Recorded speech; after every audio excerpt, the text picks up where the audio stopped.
এখন প্রথম অধ্যায়ের কোষে দেখি 1.5-এর 4 নম্বর প্রশ্নটা নিয়ে আলোচনা করছি।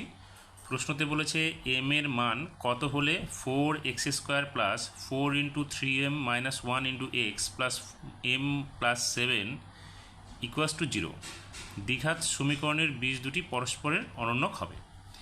আমরা এখানে ধরে নিচ্ছি, ধরি প্রথম বীজ সমান চিহ্ন যদি আলফা হয় তাহলে দ্বিতীয় বীজটি কী হবে? দ্বিতীয় বীজ সমান চিহ্ন অনন্যক হবে, তাহলে 1/α। অতএব বীজদ্বয়ের গুণফল কত হবে?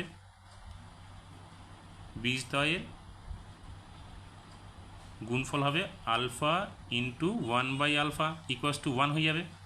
তাহলে আবার দেখো এখানে যে সমীকরণটা রয়েছে, সমীকরণ অনুযায়ী বীজদ্বয়ের গুণফল কী হবে?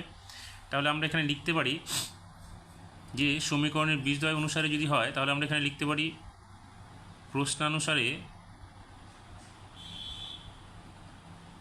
দেখো বীজদ্বয়ের গুণফলের সূত্র হচ্ছে ধ্রুবক পদ বাই x² সহগ।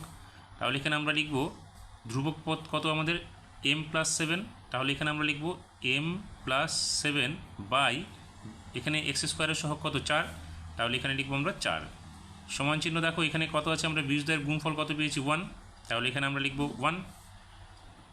বা এবার এটাকে আমরা কোনাকুনি গুণ করে দিচ্ছি, তাহলে m প্লাস 7 ইকুয়াস টু 4 একে 4 হয়ে যাবে।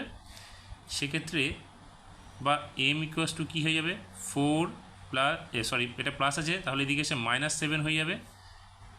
বা m এর মান কত হবে -3।